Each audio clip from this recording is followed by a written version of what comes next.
ఉప ముఖ్యమంత్రి జనసేన అధ్యక్షుడు పవన్ కళ్యాణ్ సాయంత్రం ఏర్పాటు చేసినటువంటి మీడియా మీట్ కాదు, బహిరంగ సభ లాంటిదే కాబట్టి తన ఇంటి ఆవరణలో గురించి ప్రకటించినప్పటి నుంచి కూడా ఇది నాటకీయంగా ఉండబోతూ ఉంది. అక్కడ ఆయన కొన్ని పదమైన లేదా సంచలనాత్మకమైన మీడియా భాషలో అలాంటి వ్యాఖ్యలు చేయబోతున్నారని స్పష్టమైన విషయం మధ్యాహ్నం మాట్లాడినప్పుడే నాటకీయంగా ఉంటుంది. అలాని పెద్ద దానివల్ల తలకిందులయ్యే పరిణామాలు ఏమీ జరగవు. ఈ రెండు విషయాలు చెప్పాను. అయిన తర్వాత దాదాపు ఉంది.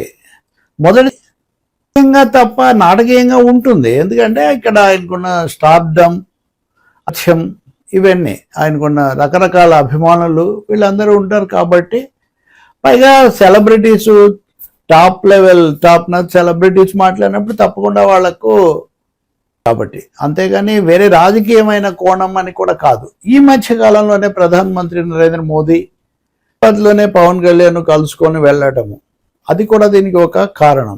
కాబట్టి ఒక ఎజెండా ఏది లేకుండా కలుసుకోరు, అయినా వస్తుంది కాబట్టి ఒక ఎజెండా కూడా ఏదో ఉంది. రాజమండ్రిలో ఆయన మాట్లాడింది తమిళనాడులో విజయ్తో పోల్చుకున్నది.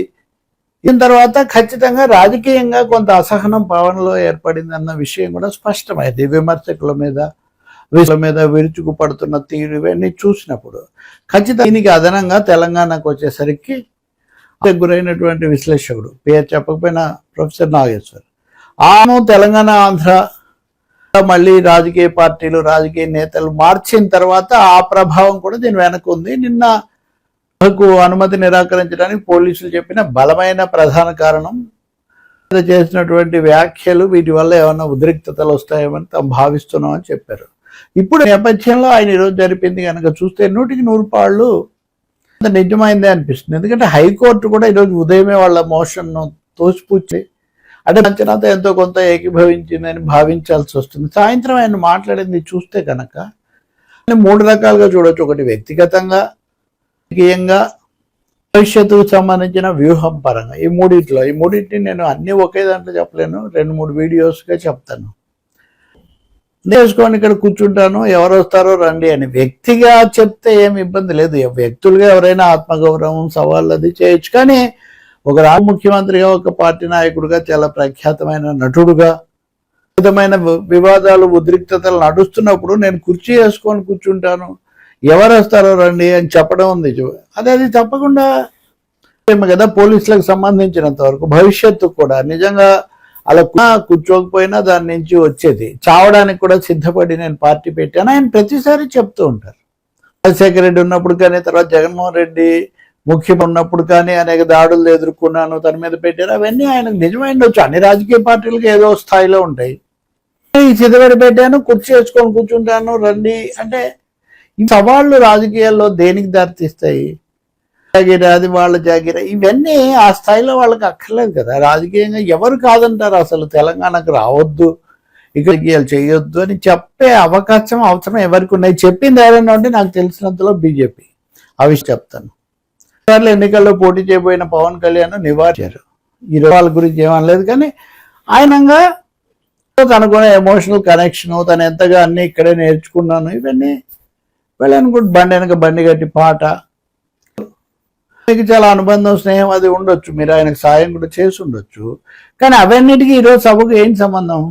గద్ద కొని ఇచ్చారు కాబట్టి ఇప్పుడు రాజకీయమైన వివాదం వస్తే దీంట్లో దాన్ని చూస్తారు. అసలు మనం సహాయం, సన్నిహితులు, ఆత్మీయులు అనుకున్న వాళ్ళకి చేసిన వాటి గురించి బయటికి చెప్తామనేది ఒక ప్రశ్న. ఎమోషనల్గా ఉండి చెప్పారని అనుకున్నప్పటికీ కూడా మారితే ఎలా ఉంటుంది? అయితే ఆయన విమర్శించారు రేవంత్ రెడ్డి, యాదగిరిని, లేదా ఇంకో విశ్లేషకుని, వీళ్ళందరి మీద తన గౌరవం అంటున్నారు.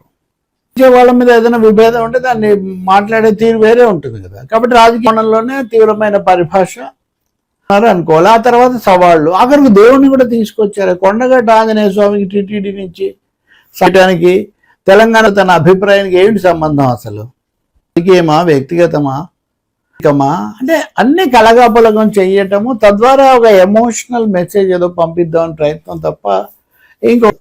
అసలు అనుమతి నిరాకరించబడిన సభ ఏమి సభ? చూసిన మేరకు నవనిర్మాణ సభ. అవతరణ దినోత్సవం కాబట్టి నవనిర్మాణ సభ, తెలంగాణకి నవనిర్మాణం సభ పెట్టినా నాకేమి అభ్యంతరం లేదు. కానీ పోలీసులు వాళ్ళ అభ్యంతరం చెప్పారు, హైకోర్టు కూడా అభ్యర్థనను తోచిపుచ్చింది. కాబట్టి అదే ఆ ఘట్టం అయిపోయింది. కానీ నవనిర్మాణ సభ లేకపోతే జనసేన సాధక సభ అనుకున్నాను. కానీ మా వాళ్ళు పెట్టుకున్న పేరు ఏదంటే తెలంగాణలో ఉన్న తన అభిమానులు పెట్టుకున్న పేరు కాబట్టి దానికి తనకు ఏం ప్రమేయం లేదని అది ఎలా చెప్పడం సాధ్యం? ఒక పార్టీ అధినేత మామూలు అధినేత కూడా కాదు కదా. ఎంతనా అనిపిస్తుంది. ఇంకా మూడోది, వాళ్ళు పడుతున్నా కానీ తానే వాళ్ళని వెళ్ళి వేరే పార్టీల్లో చేరమని చెప్పినా వాళ్ళు చేరకుండా తనని అంటి పెట్టుకుని ఉన్నారు. చేస్తున్నాను బరాబర్, నేను ఇక్కడ పోటీ చేస్తాను, చెయ్యండి, ఎవరు కాదన్నారు. ఇంతవరకు ఎవరైనా పోటీ చేయకూడదు మీరు అన్నారా? ఒక మహేష్ గౌడ్ పిసిసి అధ్యక్షుడు ఉదయం అన్నట్లు ఆంధ్ర మూలాలు ఉన్నా అని. ఓకే, కాంగ్రెస్ కూడా అది పొరపాటే. కాంగ్రెస్ పాయింట్ మళ్ళీ మాట్లాడదాం. కానీ ఇప్పుడు కాంగ్రెస్ మూలాల సమస్య వస్తే బీజేపీ వాళ్ళు వాళ్ళ మీద పెట్టినదే కదా. కాబట్టి అదన చెల్లదు. జనసేన వచ్చి ఇక్కడ పోటీ చేస్తే అభ్యంతరం ఏం లేదు. నేను ఇందాక చెప్పినట్టు అభ్యంతరం ఏదని పెట్టుంటే బీజేపీ పెట్టింది 2 సార్లు. జిహెచ్ఎంసీ ఎన్నికల్లో పోటీ చేస్తారన్నప్పుడు, లోక్సభ ఎన్నికలప్పుడు తెలుగుదేశానికి కూడా పెట్టింది. అభ్యంతరం పెట్టారు. మీ జాగీరా అంటే నీ జాగీరా అని వాళ్ళు అంటున్నారు. అది ఎక్కడి దారి తీస్తుంది? అసలు సమస్య ఏమో ఆంధ్రప్రదేశ్లో, తెలంగాణలో పెట్టుకొని ఆంధ్రప్రదేశ్లో గట్టిగా నిలబడింది. తన మీద దాడులు, జగన్మోహన్ రెడ్డి, వైఎస్ఆర్ కాంగ్రెస్, వాటి గురించి. అవి ఏపీకి సంబంధించిన అంశాలు కదా. ఇక్కడ వాటికి ఏమీ లేదు. కాదు ఉంది అనుకుంటే అప్పుడు ఆ కోణంలో కూడా రాజకీయం చేయొచ్చు, అలా కూడా. కానీ మళ్ళీ మీరు ఏమన్నారు? జగన్మోహన్ రెడ్డికి చాలా సన్నిహితం కనిపిస్తున్నా బీఆర్ఎస్ నేను ఒక్క మాట అన్నానన్నా, నేను ఎప్పుడన్నా ఏమన్నా అని మళ్ళీ సాక్ష్యాలు అడుగుతున్నాను. కాబట్టి ఇది ఒక వ్యూహాత్మకంగా తెలంగాణలో జనసేన వచ్చి పోటీ చేయదలుచుకుంటే చేయొచ్చు, కేంద్రం సహాయం తీసుకోవచ్చు. సాధ్యాసాధ్యాలు చూద్దామంటే ఆయన నోట్లోనే ఏమంటున్నారు, దేశంలోనే ముఖ్యమంత్రిని కాలేను, అక్కడే కాలేను అని ఇక్కడికి వచ్చి, అక్కడే దిక్కులేదు ఇక్కడికి వచ్చి అవుతాను అని మళ్ళీ తనే అంటున్నారు. ఏ పార్టీ నాయకుడైనా ఇలా అంటారా? మల్కాజ్గిరిలో పోటీ చేసి ఎంపీగా వచ్చినా నేను చేయలేదు, కాబట్టి నేను పదవుల కోసం అయితే కాదు. నిజమే, ఈ మాట నేను ఇదివరకు కూడా విన్నాను. మొత్తం మీద చెప్పాలంటే ఒక పూర్తి ఏమో ఏదో బాధ, ఆవేదన చాలా ఉండటం అయితే, రెండు చూస్తే మటుకు తీవ్ర భాష, సవాళ్ల భాష, కొట్టడం కూడా. అది ఇంకొకరు మాట్లాడితే రెచ్చగొట్టడం అని అంటారు. ఇక్కడ ఆయన మీద ఉన్న అభిగౌరవం కొద్ది అంటమే కానీ కుర్చీ వేసుకొని కూర్చుంటాను ఎవడొస్తారంటారా అంటే ఇంకా అది రెచ్చగొట్టడమే కదా ఎవరినైనా. కానీ పై కూడా ఏమంత శాంతమూర్తులే, వాళ్ళు కూడా ఇప్పటికే కావాల్సినన్ని ఇంకా పార్టీ, ముఖ్యంగా కవిత కానీ, మహేష్ గౌడ్ కానీ, పూర్ణ మంత్రి గారు వాళ్ళు ఎలా మాట్లాడుతున్నారో చూస్తూనే ఉన్నాం కదా మనం. కాబట్టి వ్యూహాత్మకంగా ఉత్కంఠ లేదా ఉద్రిక్త వాతావరణం సృష్టించడం, తర్వాత తాను ఇక్కడ పోటీ చేయడానికి ఒక రంగం సిద్ధం చేసుకోవటం, ఆ పోటీ ఎన్డీఏలో భాగస్వామి. అది గుర్తుపెట్టుకోవాలి. ఆయన పార్టీలో ఆయన ఒక్కరే కాదు, ఇంకా చాలామంది ఉంటారు చాలా స్థాయిల్లో.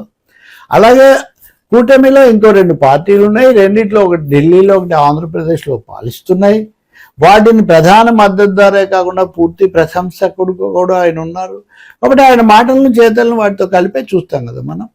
ఎవరని జటిలమైన అంశాలన్నీ ఇక్కడ పెట్టుకొని తను, గద్దరు, కారు, ఇంకా తర్వాత స్థలం, సరే ఆరోపణలు నిరాధారమైనవి అయితే కోర్టులో నిలబడవు. వాళ్ళకి న్యాయ సహాయం పొందగలిగిన సాధన సంపత్తులు ఉన్నాయి, యంత్రాంగం ఉంది, ఛానల్స్ ప్రసారం చేశాయి. భవిష్యత్తులో కోర్టుకు వెళ్తే ఏం జరుగుతుందో మనం కోర్టు చెప్పేదాన్ని బట్టి. కానీ ఈయనేమో కాదు, అది రేవంత్ రెడ్డి కనుక అలా దాన్ని చెప్తే నేను రాసేయడానికి కూడా సిద్ధంగా ఉన్నాను. ఇంక అటువంటిప్పుడు దాని మీద ఇక్కడ ఎందుకు అసలు? కాబట్టి అన్నీ లేదంటున్నాయి, అన్నీ ప్రస్తావించటం, అలా సవాళ్ళు విసరడం, ఉన్నాను అని చెప్పడం. నేను ఇక్కడ జెండా పాతున్నాను, జన సైనిక్స్ అడుగుతున్నారు కాబట్టి. 4 కోట్ల తెలంగాణలో నాకు 1,00,000 మంది మాత్రమే ఉన్నారు కార్యకర్తలు. వీళ్ళని చూసి మీరెందుకు అంత స్పందిస్తున్నారు అంటే తన పార్టీ, తన అవకాశాలు తనే తక్కువ చేసుకుంటాడా?